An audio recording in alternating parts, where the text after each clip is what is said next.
So, dear hearts, I don't know how you got up today. I don't know what was going on in your mind and then trickling down into your feeling.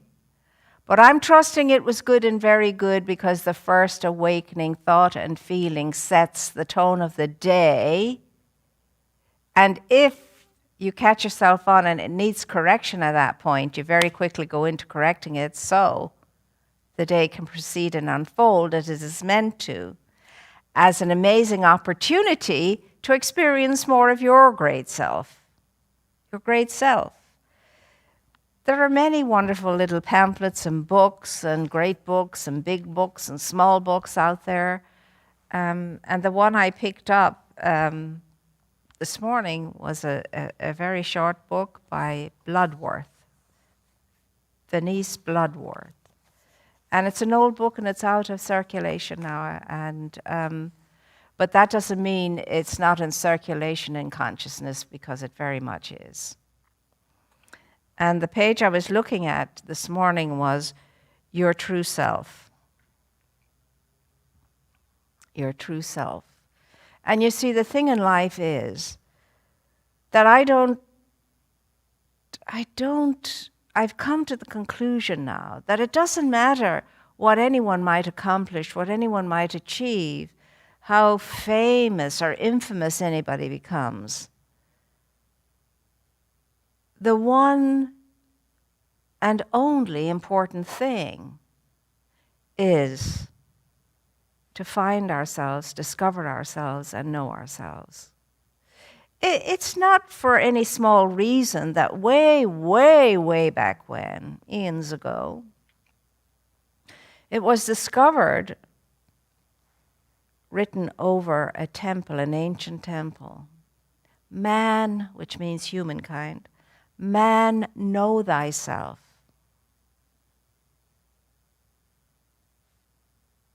That theme has run throughout all of creation since any one of us could become conscious enough to have a thought, to entertain a thought. Moves right down through all of our human history. That same call, man, know thyself, woman, know thyself, life, know thyself. And of course, the good bard himself, Mr. Will Shakespeare, to thine own self be true. And he even gives the reason why we should be true to ourselves. Because he says, if you're true to yourself, then it follows as night the day. There is no way you could be false to anyone. Because you take yourself wherever you are, and you are yourself wherever you are, with whomever you are. And we may endeavor to cover that up and hide it when we're not so happy with ourselves, but it cannot be hidden, because your thinking and your feeling, it's energy, and energy is everywhere felt. Everywhere felt. As I keep saying, there's no such thing as a private thought or a private feeling. It's felt in all of life. It's heard in all of life. And not only is it heard and felt, but it changes the whole composition of all of life. If it's a positive, affirmative thought or feeling, changes it for the better. It lifts it up, it expands it. If it's not that, if it's a negative vibration, thought or feeling, then it diminishes life. So that's why you and I will always be coming back to this one thing, no matter what our accomplishments are, no matter what our achievements are. It'll never be enough, ever. Never. We might sit on our laurels for 5 minutes, but after that, we'll be wondering what's next. There has to be more. There has to be something else. That's the way we are as human beings. But we're that way as human beings because we're really spiritual individuals. We're spiritual beings. And that spiritual beingness of ourselves will not let us forget, will not let us be complacent for too long. It will shake us up. So the search is always, always on. And that search is only for one thing, to wake up into my own self-realization. That's all. No one can do it for you. You have to do this for yourself. And that's why sometimes the sense and sensibility we entertain is that of estrangement. We feel estranged from it all.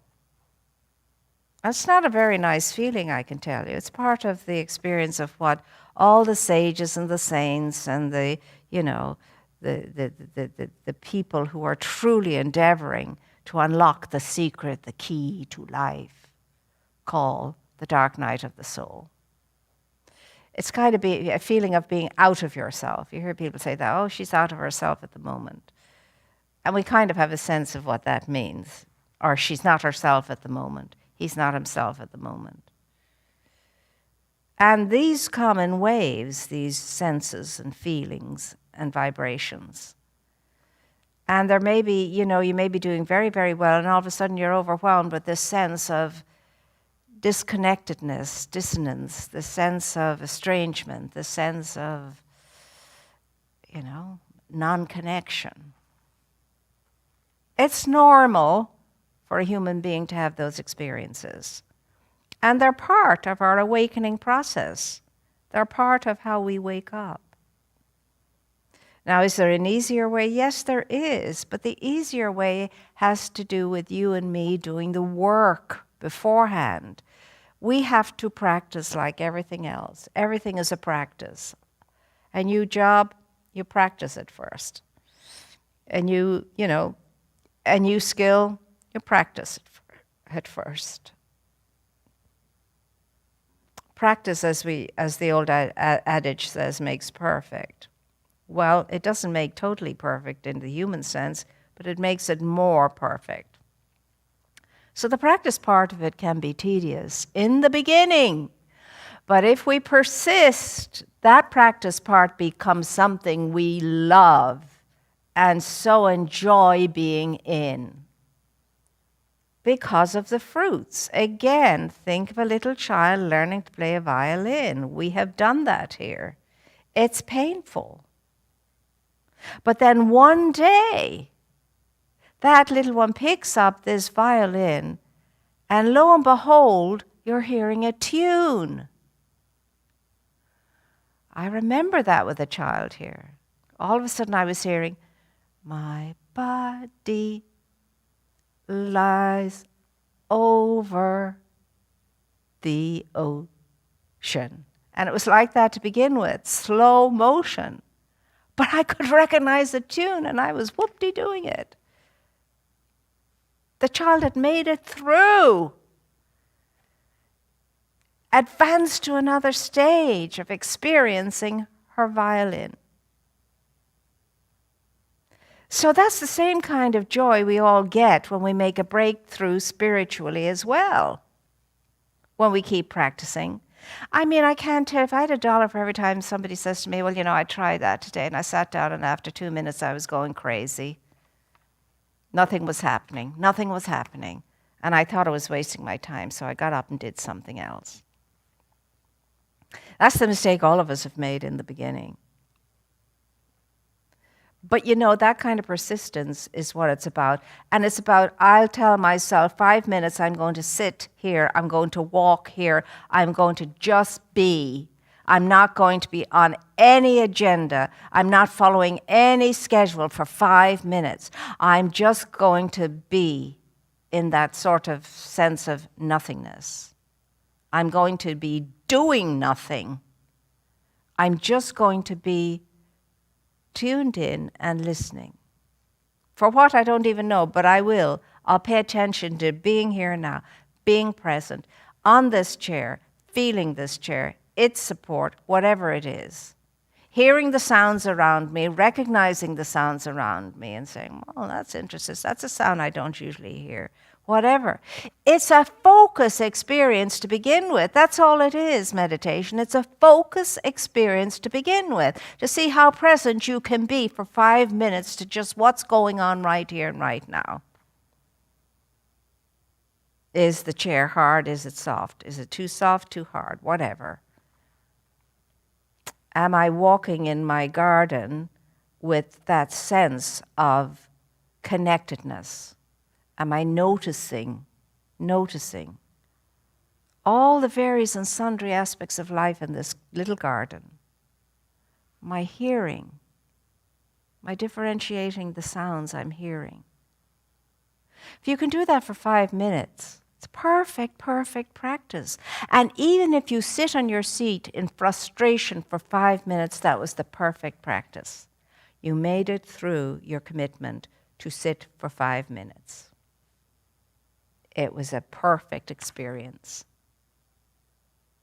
You see, we always want the end result before we even have a plan or a map to get there. Too many of us do. We're so impatient. And we live in a society that wants everything immediately or yesterday. No patience. There's no process. I can remember as a small child having a savings book from the post office. And in that saving books, you got a 6-penny stamp. And when you had enough stamps for that book, you had a whole pound note. Now, a pound note in those days was 20 shillings. And 20 shillings was a whole lot of money to a child. And a 6pence was half a shilling.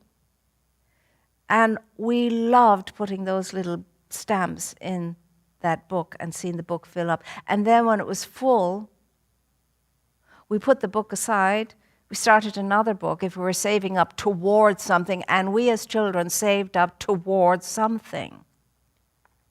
Our parents encouraged us to do that. We saved up towards some toy or whatever it was we wanted.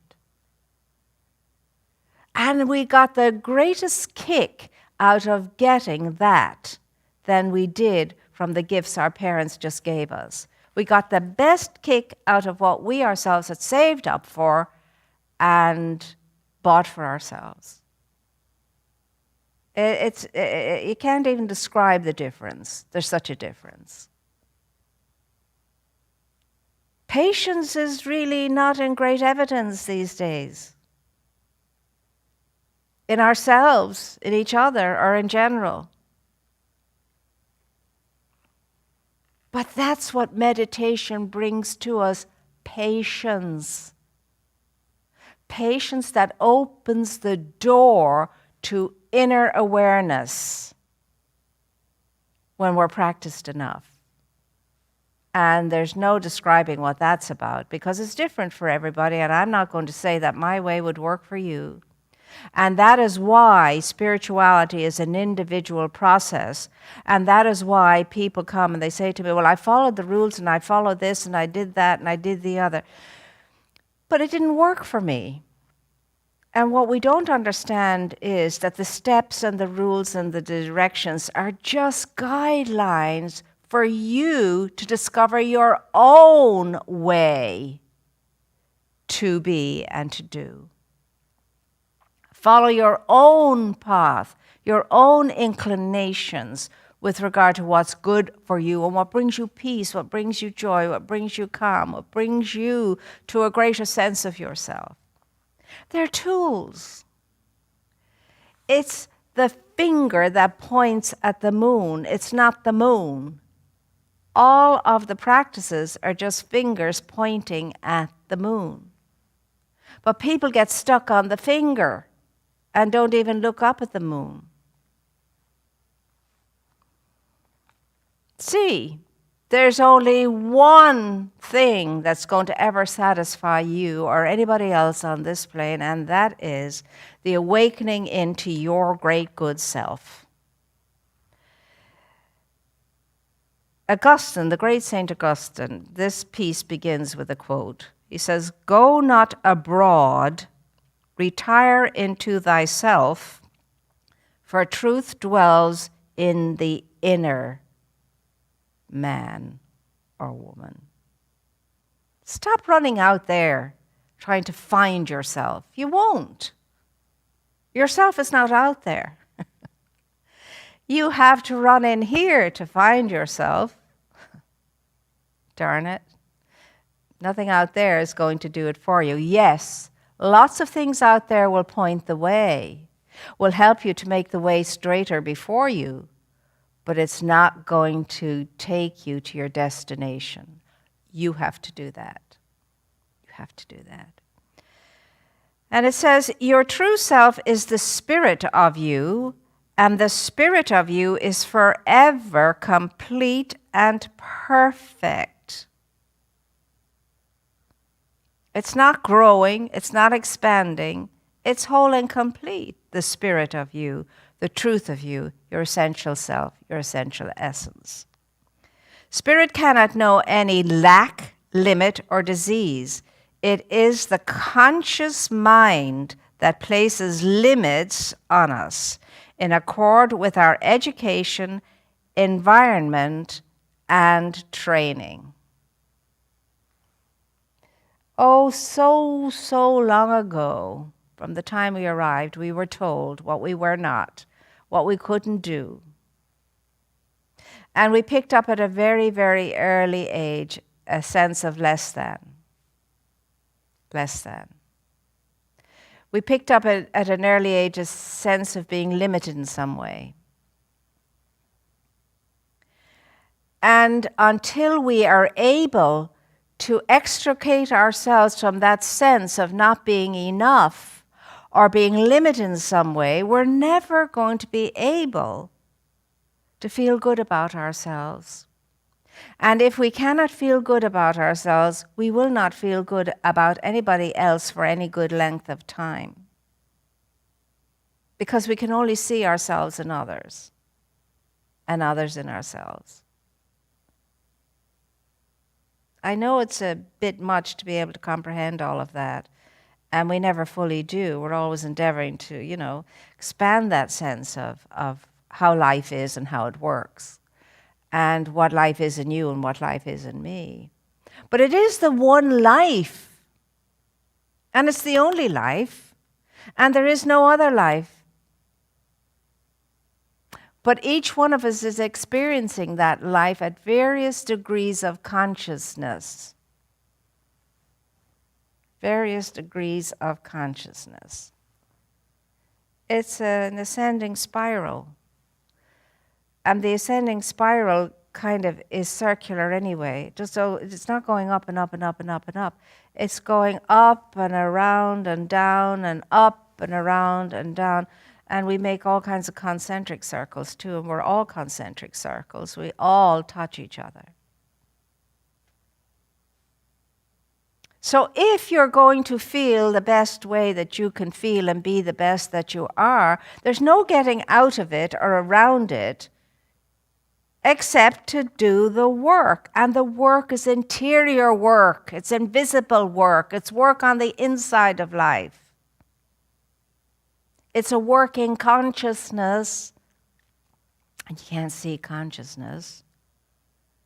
You can tell the tone and the texture of consciousness through the way people behave, through the way we behave ourselves, through the way we feel and through the way we think.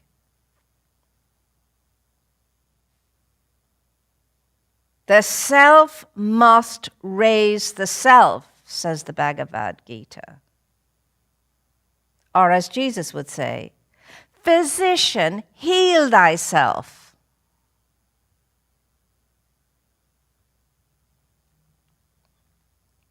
And as we say here, the old cliche, if it's going to be, it's up to me. For things to change, there's only one thing that has to change: me. Now, this is not easy to wrap your arms around and hug closely and say, oh, goody, goody, goody. Because within that sense and sensibility, there is no one to blame, no thing to blame. Not even ourselves. There's no use blaming ourselves for our ignorances. we can be kind to ourselves and empathetic and forgiving of ourselves for our ignorances. But we're not to blame. Because when you're sleepwalking, genuinely sleepwalking, and you do things that are not great, you're not at fault. You had no consciousness in it. And for a thing to be grievous, you have to have your consciousness in it. Even as a small child in catechism class, I learned, that for a sin to be mortal, oh God help us all and preserve us from mortal sin, you had to give it full knowledge, full consent, and it had to be a grievous thing. What 7-year-old has full knowledge to be able to give full consent to whatever? You see, benefit of the doubt is always yours. So the whole thing about this morning is, for heaven's sake, get a grip on ourselves. Get a grip on ourselves. A grip on the true self of ourselves. And stop hanging on to and clinging to the scared, frightened, egoic self of ourselves that is always ready to jump into lack and limitation and not enoughness. It's time now to start identifying with the true essence of our being, the truth self, the essential self, the original self, and not allow the egoic, temporary human sense to take from us our ability to be what we are and who we are. Man, woman, know thyself. Life, know thyself. And like anything else that we want to know, we have to do a bit of study around it to get to know it as much as we can. Your study and my study is to be still, to be quiet, and to listen. To be still so that we can know who we are and what we are and whose we are. And it's doable. Many people have done it. People are doing it today. And what one person does, you can do, and so can I. It's doable. We would not be called to it if it wasn't doable. For all of us. So how do we go about that? We come back to the same thing all the time. There's only one way. Clean up the thinking, clean up the feeling, clean up the doing, and think and feel and do as though you were this whole, complete, integrated being, without needing a thing from anyone or anything, but knowing that you're in the fullness of your life, and that fullness is yours by divine birthright. Fullness is yours to be expressed and to be experienced, and the how of that is none of your business. You don't have to work out how that's going to happen. You don't have to if we're forcing something, if we're struggling and efforting to make something happen, the odds are it's never going to happen, because that's not how life is. The good that you and I experience in life comes from a certain spontaneity of spirit and alignment that knows. It doesn't have to be, you don't have to reach for your spiritual recipe box, take out the recipe box, go through the recipe, go through all the steps, and then hope at the end of it you're going to have what you have. Ask anybody who's cooking for the first time. Even though they'll tell you they've done everything according to the recipe, the thing is horrible. Something got screwed up in that recipe. So, dear hearts, the good news is you've got it, by Jove. What have you got? You've got that something, that only one something that is necessary for the breakthrough. But because we're not looking for that one something, but everything else, it's not available to us, and we miss out. We miss out. I'll finish that for you some other time. But you're the one. You are the one. You are all you need. You are all you need to flourish, to thrive. I am not saying that others will accommodate and help us along the way. They will. Because we walk the road of life alone together.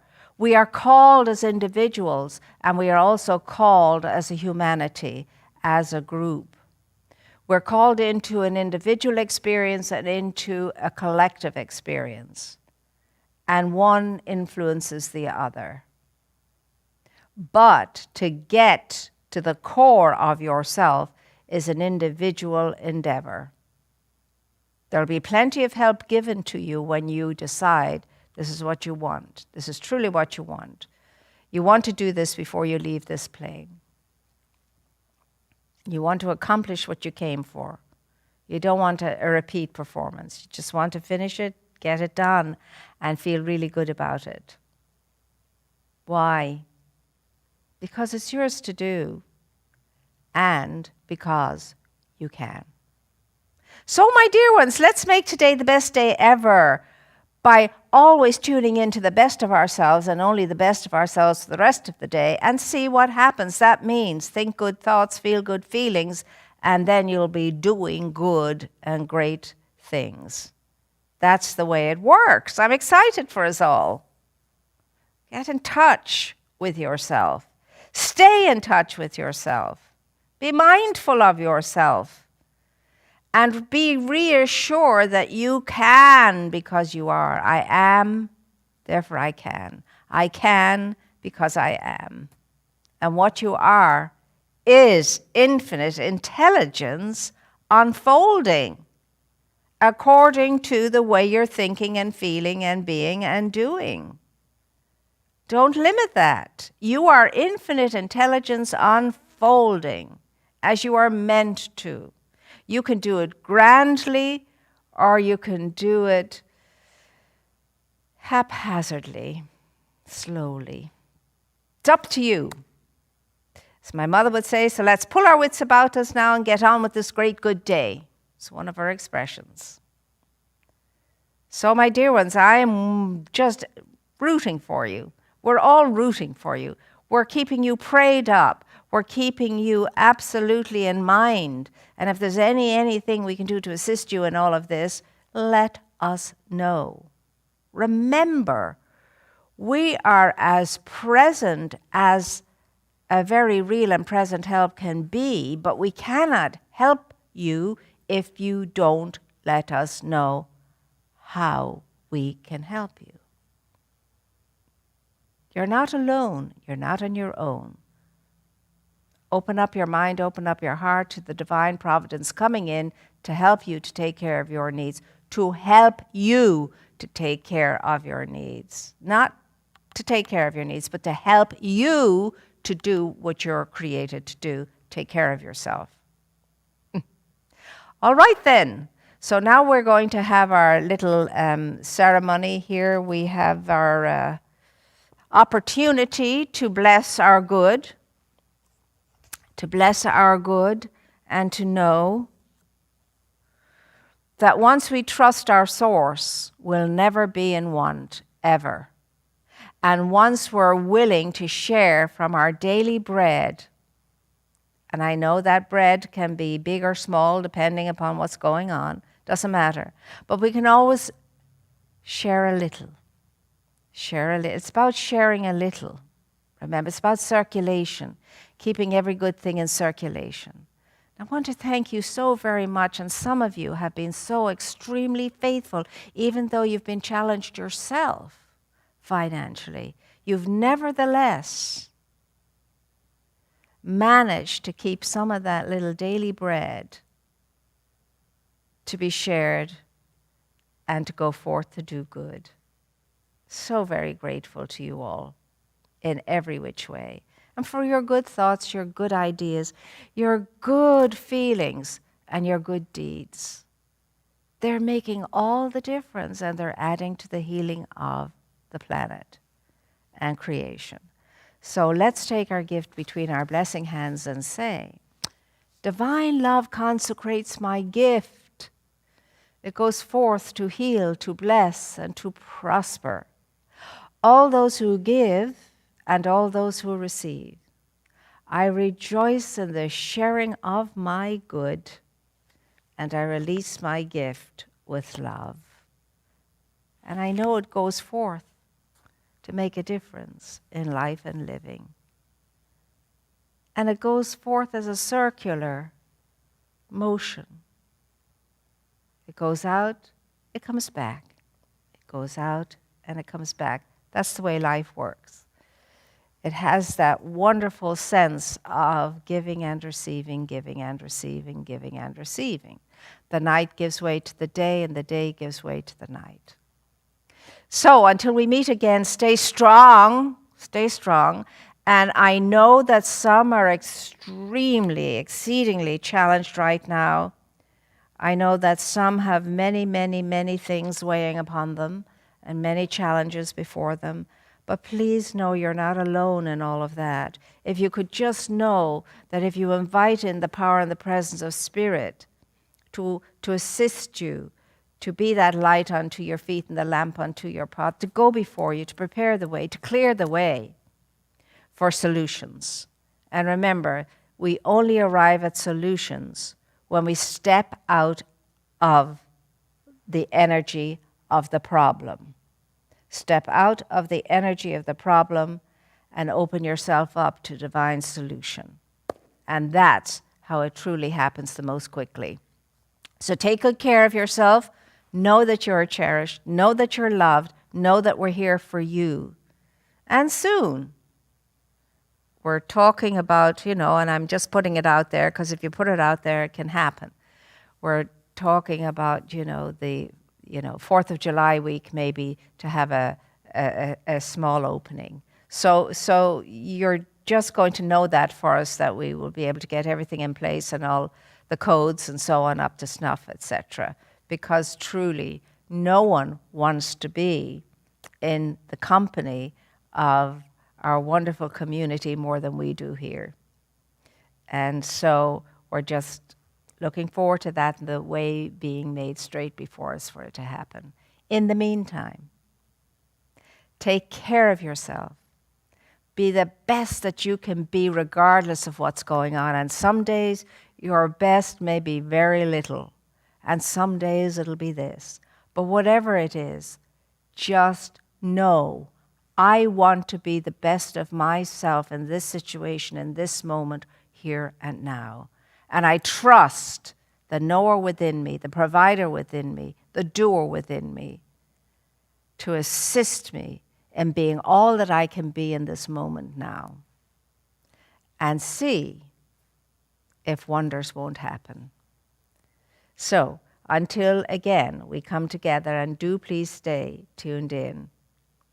We'll greet each other as a farewell the way the children do. And so it is.